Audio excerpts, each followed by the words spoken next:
God had a name, what would it be, and would you call it to his face? If you were faced with him in all his glory, what would you ask if you had just one question? Alors bonjour à tous et bienvenue dans Planète Piston, heureux de vous retrouver pour ce nouveau reportage. Aujourd'hui on va parler encore d'une voiture emblématique puisqu'il s'agit de la tienne. Jean-Yves, salut à toi. Salut Nicolas. Alors aujourd'hui une Porsche, une 911 SC. Voilà, une 911 SC de 81 qui a été construite en 82, sortie d'usine. Et puis voilà, ça fait maintenant presque 14 ans que je l'ai. Et bah, c'est que du bonheur. Alors explique-nous comment elle est arrivée dans ta vie cette voiture. Bah, c'est les rêves de petit garçon, donc forcément on prend du temps pour choisir, pour se décider, et puis bon c'est un budget quand même, hein. Donc voilà, puis un jour on casse la tirelire et puis c'est parti. Je l'ai trouvé à Alès, ouais. Alors que moi j'habitais du côté de Toulouse, donc j'ai été la chercher voilà, dans un petit garage à Alès, un monsieur très sympa qui me l'a vendu. Et puis depuis, voilà, c'est une auto que je bichonne, avec qui on se balade souvent. On vient au Ventoux, mais pas seulement, on se balade beaucoup dans le Vaucluse. Et puis voilà, et puis elle est attachante. Ouais, alors c'est une SC Turbo Look. Tu la voulais comme ça ou ça a été un petit peu un hasard de la trouver dans cette configuration? Au départ, je cherchais une 3,2 litres en carrosserie étroite. J'étais parti là-dessus et en fait, la première auto que j'avais repérée, elle était vendue juste sous mon nez. Et celle-là, je l'ai achetée sous le nez de quelqu'un d'autre. Et non, je suis tombé amoureux de cette voiture en la voyant, tout simplement. La carrosserie large, les ailes larges, ça correspondait au mythe, à l'image qu'on a de la Porsche par excellence. Et voilà, et donc quand c'est comme ça, il faut pas réfléchir. Ouais. Alors le SC qui correspond à Super Carrera, justement, tu me disais c'était un petit peu la renaissance de la Carrera. Oui, voilà, c'est les années 80, donc c'est l'époque où Porsche misait beaucoup sur les moteurs avant. Donc toutes les séries 924, 928, 44 et j'en passe. Et puis voilà, c'est des modèles qui n'ont pas forcément aussi bien marché que ce que Porsche pensait. Voilà, et puis des changements de directoire, des changements de direction chez Porsche a fait qu'on a fait renaître ce modèle, la 911, avec la carrosserie en type G. Donc avec les fameux comment ça s'appelle, les pare-chocs avec les soufflets. Alors justement ces pare-chocs sur la type G avaient été faits en partie pour le marché américain. Oui, c'est ça, c'est que en fait ces soufflets-là masquent des absorbeurs de choc qui sont donc sous le pare-choc et qui permettent au pare-choc, comme dans les voitures modernes finalement, de faire de l'absorption de petits chocs en tout cas.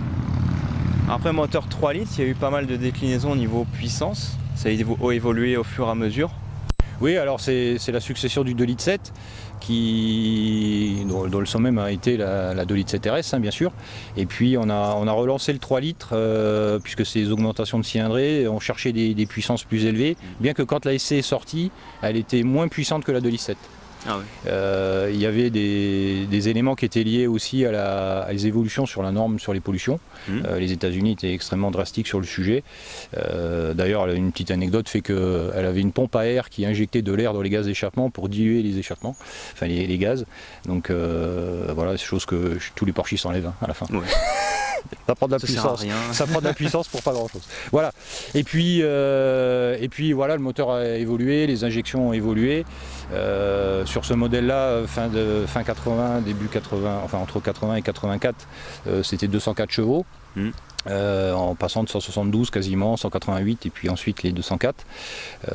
Juste avant la 3,2 litres qui elle inaugurait les 230 et puis tout ce qu'on a connu derrière avec des puissances qui n'arrêtaient pas d'augmenter avec les cylindrées.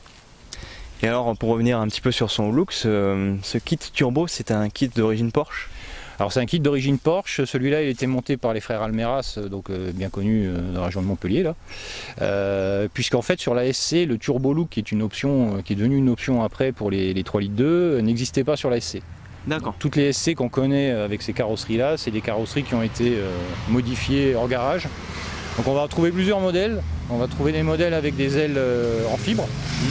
Celle-ci elle a des ailes en acier soudé. Donc ça correspond vraiment au montage qu'Almeras faisait à l'époque sur ces voitures-là. Voilà, ça a été fait dans les années 90 et c'est plutôt bien fait puisqu'on ne voit pas de traces en fait. Ouais. Voilà. Alors elle est de 81, elle a plus de 40 ans maintenant. Ouais. Et quand même pour l'époque elle était déjà pas mal équipée finalement. Bah oui, alors ça reste des voitures de luxe, hein, même pour l'époque, puisque aux années 80 ça doit être les 4L et les R16, un truc dans le genre. Oh, on doit être dans ces En tout cas, mes parents, c'est ce qu'ils avaient à peu près comme voiture. Oui, très bien équipée, la clim, les vitres électriques, les rétros électriques dégivrants. Le toit ouvrant électrique aussi. Qu'est-ce que j'ai oublié? Le régulateur de vitesse, la clim, j'en ai parlé, je pense. Oui, oui. La clim, ouais. Et voilà, donc oui, c'était plutôt une voiture qui était très bien équipée. Tout ça, ça marche encore, donc c'est plutôt. Oui. Même moi, sur une voiture qui a 35 ans de moins, j'ai rien de tout ça. Ouais, c'est pas la même philosophie, non, bien sûr. Là, on cherche l'ultra performance. Voilà. Là, on est sur une GT plutôt. C'est ça. Bon, écoute, si tu m'emmenais faire un tour, on voit ce que ça donne. Allez, c'est parti. Nous voici donc à l'essai dans cette Porsche 911 SC de 1981. Moteur 3 litres. On entend bien. On n'est pas en panne. Alors du coup, ce moteur, c'était un refroidissement à air. C'est un refroidissement à air, il y a quelque chose comme 15 litres d'huile dedans. Ouais. Voilà, donc c'est l'huile en fait qui fait le refroidissement, et puis la turbine qu'on connaît bien de ces moteurs-là qui insuffle aussi de l'air de refroidissement dans le. Alors j'entends souvent que le refroidissement par air était un des meilleurs systèmes, on va dire, appréciés par les Porschistes. Pour quelle raison selon toi? Je pense que ça fait partie du mythe, ça fait partie de l'ADN de cette voiture qui a été en refroidissement par air pendant très longtemps. C'est aussi les moteurs de la 917, la 917 a été refroidi par air aussi. Ouais. Et donc voilà, tout ça, je pense, ça contribue à la légende et à ce cœur particulier de cette 911 qui est ce moteur-là. Donc voilà, je pense que c'est plus l'histoire de l'auto qui fait que c'est ce moteur qui a perduré, et puis il a duré tellement longtemps finalement. Ouais. Parce qu'on le retrouve quasiment sur tous les modèles 911 jusque dans les années 90.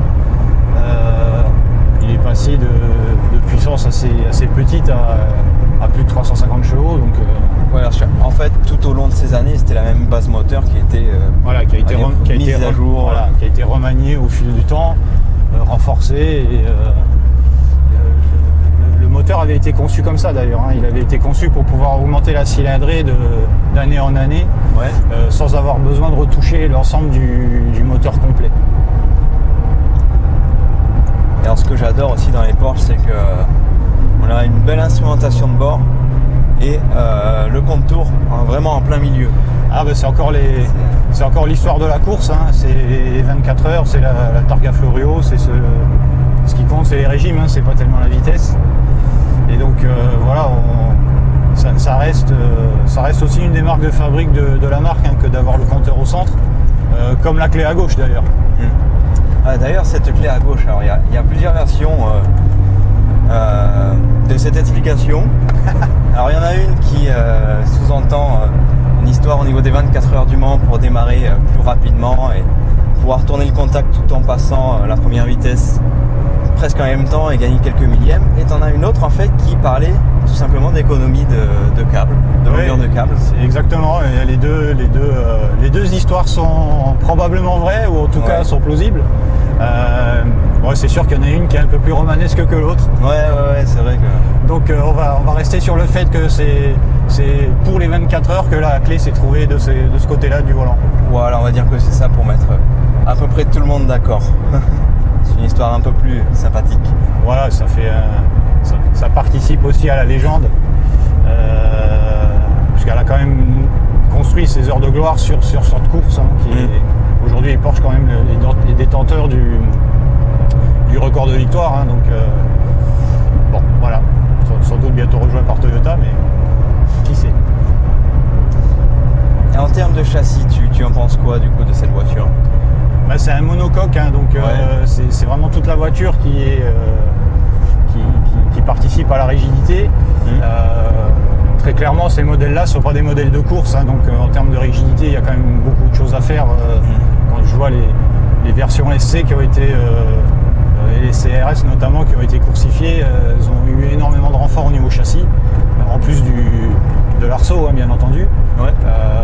Mais ça reste une voiture qui est quand même relativement rigide. Donc, et ça permet de rouler fort, ça tient la route, hein, c'est quand même ça l'essentiel. Toi, tu l'as déjà utilisé sur circuit?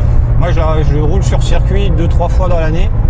Je fais souvent ça sur des œuvres caritatives, donc on fait des baptêmes en circuit.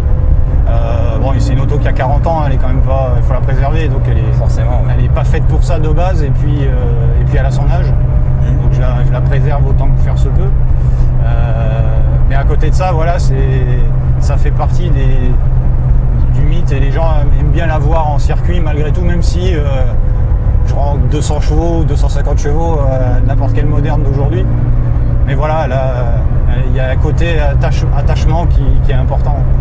Ah, puis c'est vrai qu'aujourd'hui, sur circuit, on croit surtout des voitures très modernes, très abouties. Le fait de voir une voiture assez ancienne, je pense que ça fait plaisir à pas mal de gens au final. Oui, et puis en termes de pilotage, c'est complètement différent, hein. C'est une auto qui n'a aucune assistance. Il n'y a pas l'ESP, pas l'ABS.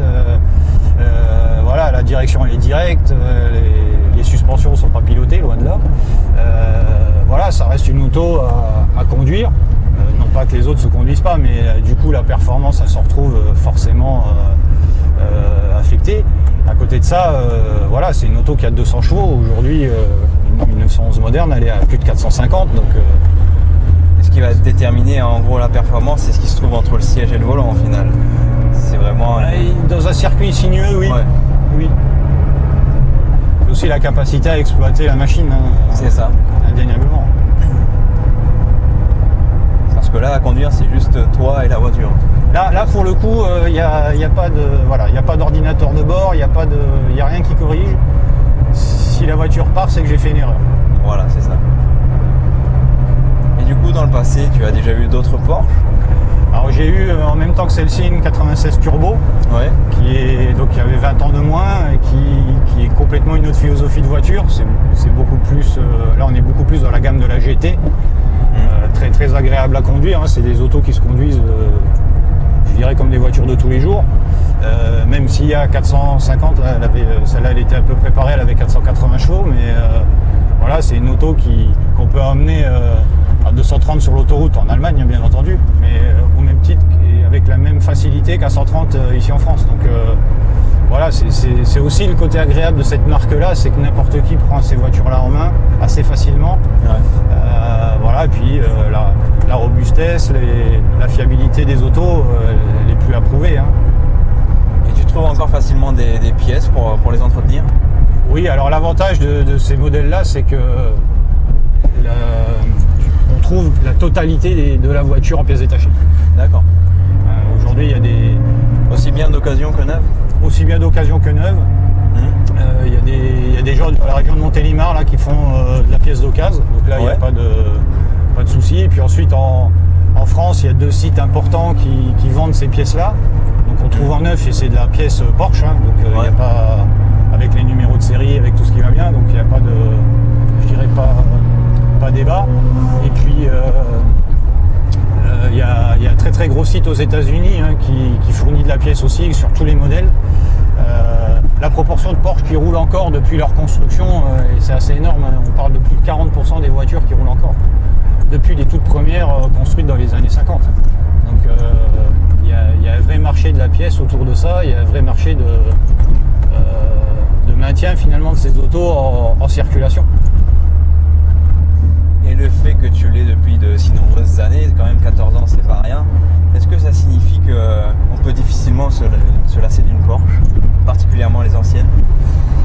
Ouais, je crois que oui. Alors après, ça dépend de la philosophie de chacun. Hein. Moi, je passe énormément de temps aussi au garage, hein, donc je fais quasiment tout dessus moi-même.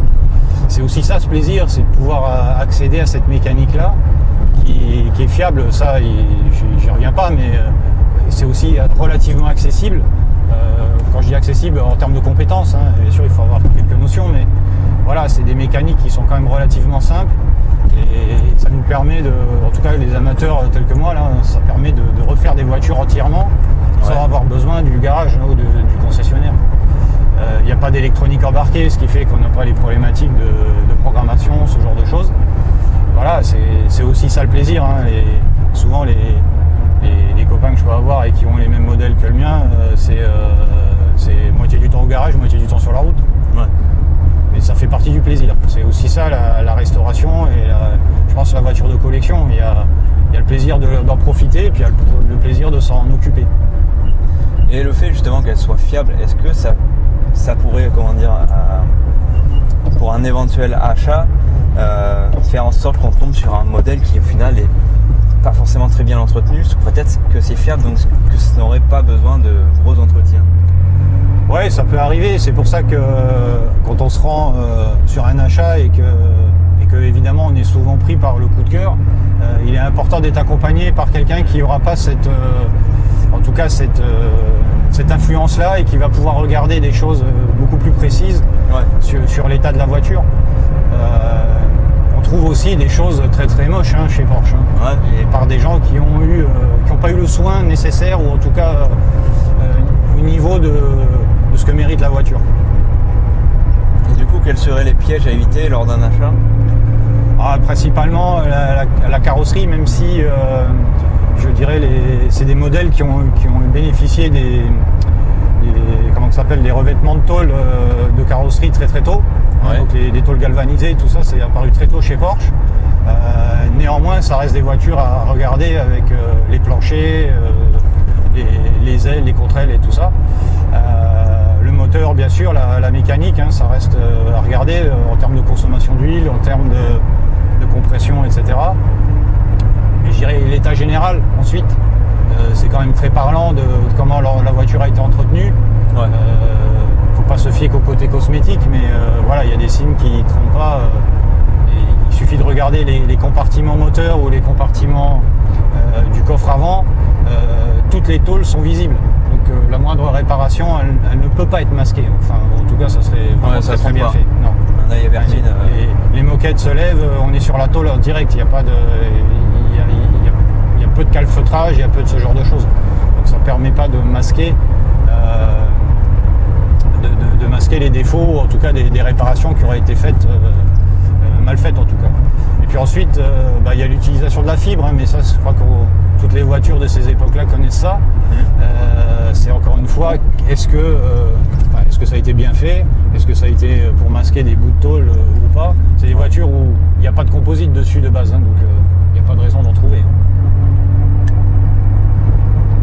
Tu as déjà eu l'idée qui t'est traversée la tête de la remplacer par une autre ou pas? Soit par une autre Porsche ou une autre marque? Non, en fait, c'est pour ça que la 96, je l'ai eu en même temps que celle-là. Ouais. Parce que c'était deux philosophies de voitures différentes. Et puis, non, il y a un attachement, on n'oublie pas sa première fois, comme on dit. Ouais. Et encore une fois, c'est pas le même amusement que les voitures plus modernes. J'ai eu plaisir à rouler avec les deux, mais pas pour faire les mêmes choses. Ouais, c'est pas le même usage. Voilà. Là, on est plus sur une conduite soft, voilà, plaisir. On est plus sur la balade, sur l'esthétique de la voiture, plus que sur sa performance. Voilà, ça fait partie de l'histoire de l'automobile aujourd'hui. Elle laisse jamais indifférent. Bon, voilà, c'est plus un objet d'art, on pourrait presque dire ça comme ça, qu'une auto sportive ou quoi que ce soit. Tout à fait. Ouais. J'ai eu l'occasion de rouler dans des voitures plus modernes où en performance c'est beaucoup plus grisant, c'est beaucoup plus motivant quelque part. Mais ça reste une voiture moderne. Et donc il y a des choses, celle-ci elle grince, elle couine de temps en temps. C'est une voiture qui vit en fait. Voilà, elle a une personnalité et en ça la rend attachante et il n'y a pas de raison de s'en séparer. Enfin, en tout cas moi j'en ai pas. On revient donc au fait que les performances ne riment pas forcément avec les sensations, parce que même avec 200 chevaux c'est déjà pas mal, mais aujourd'hui pour des voitures qui sortent actuellement, ça peut paraître très modeste. En fait, t'as pas besoin de plus pour prendre du plaisir. Non, c'est ça. Avec les philosophies comme tu as, c'est largement suffisant. C'est ça, et bien souvent quand j'avais donc la moderne et puis celle-ci, quand j'avais vraiment envie de m'amuser, je prenais l'ancienne. Ouais. Et là j'étais beaucoup plus, voilà, on est responsable de tout ce qui se passe et de tout ce que la voiture fait, donc ça c'est c'est vraiment le côté pilotage. Et puis ensuite, pardon. Et puis ensuite, voilà, c'est aussi ce que la voiture elle raconte quand elle roule, quoi. Ouais. Alors bien sûr, les longues distances avec celle-ci, c'est plus compliqué, c'est plus fatigant. Ouais, tu en as déjà fait quand même? Ouais, alors en fait, avec mon épouse, on a fait le tour de Corse en partant du Havre. Ah d'accord, ouais. Donc pas loin de 3000 km avec cette auto. Alors 2 fois 1000 km ou quasiment 1000 km pour descendre à Marseille, prendre le ferry. Bon, autant dire qu'avec le son qu'elle fait, c'est un peu compliqué à la fin de la journée. Mais voilà, on a fait tout le tour de Corse avec, on est remonté. C'est une auto qui n'a pas souffert plus que ça. Qui bien sûr a fait le buzz sur l'île, puisqu'on y était au mois de mars, donc les routes étaient très peu fréquentées. Et voilà, partout où on a posé la voiture, les gens sont venus, on sympathisait, on garantit qu'il ne se passerait rien autour de l'auto, etc., etc. Donc voilà, je pense pas qu'avec la moderne, j'aurais eu le même accueil. Ouais. Parce que voilà, c'est des voitures qui sont, étant plus modernes, c'est aussi plus ostentatoire d'une certaine façon. Et donc voilà, ça véhicule pas la même image. C'est une auto qui a vraiment 2 sonorités. Je sais pas si on aura l'occasion, parce qu'on n'aura pas forcément les dégagements qu'il faut, mais quand on passe les 3600 tours à peu près là, au niveau du contour, elle change de bruit. Ah ouais. Elle monte beaucoup plus dans les aigus et on a l'impression d'avoir un deuxième moteur. Alors, c'est assez surprenant au début. Et puis finalement on s'y habitue et de temps en temps on va chercher un peu ces vocalises là. On y prend goût. Ouais, voilà. Ouais, c'est ça.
Ça en surprend plus d'un en circuit quand même. Hein.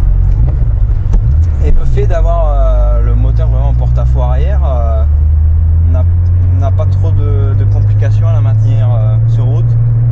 Ah, elle peut. On pourrait penser que l'arrière soit vachement joueur en fait. Ouais, alors en fait c'est vrai que elle a cette réputation là comme toutes les voitures à moteur arrière d'avoir le sac à dos comme on dit. Ouais. Moi j'ai de la chance là sur les réglages de train que j'ai et puis les pneus que j'ai sur l'arrière, elle est quand même très stable. Ouais, j'ai vu ça, ouais. Mais je reste très très méfiant parce qu'effectivement elle peut partir assez vite quoi. Ouais, un excès de confiance et ouais, ça m'est arrivé dans des ronds-points humides en fait. Ouais. Où elle part un peu, alors on arrive à la rattraper hein, parce que malgré tout elle est pas piégeuse. Ouais. Mais oui, ça peut partir quoi. En tout cas, je reste toujours avec, je pense, une marge de sécurité toujours importante parce que déjà on n'a pas envie de la casser et puis c'est vrai. Et puis si ça part, c'est difficile à rattraper quand même. Hein. Quand elle glisse un peu, c'est pas très grave, mais si vraiment elle part, elle se met à l'équerre, là il faut être pilote après pour la rattraper. Ça revient à ce qu'on disait tout à l'heure, pas d'assistance, seulement le conducteur qui au final est maître de l'auto. Ah, complètement. Après, pour retirer les quintessences, il faut s'appeler Walter Hall. Ouais. Et tout le monde n'est pas Walter Hall. Malheureusement. Et en tout cas, le savoir, ça rend prudent. Alors voilà, on arrive à la fin de ce reportage de Planète Piston. Merci de nous avoir suivis jusque-là. Merci à toi pour l'essai de cette Porsche, c'était très plaisant. Ben, merci Nicolas pour cette matinée, ça a été plaisant aussi pour moi. Eh ben écoute, si l'expérience était enrichissante pour tous les deux, c'est parfait, c'est ce qu'on aime dans Planète Piston. N'hésitez pas à vous abonner pour de prochaines vidéos. Et encore merci d'avoir regardé ce reportage. Je vous dis à plus pour de prochaines vidéos et d'ici là, portez-vous bien. Ciao. À bientôt. To make his way home, just trying to make his way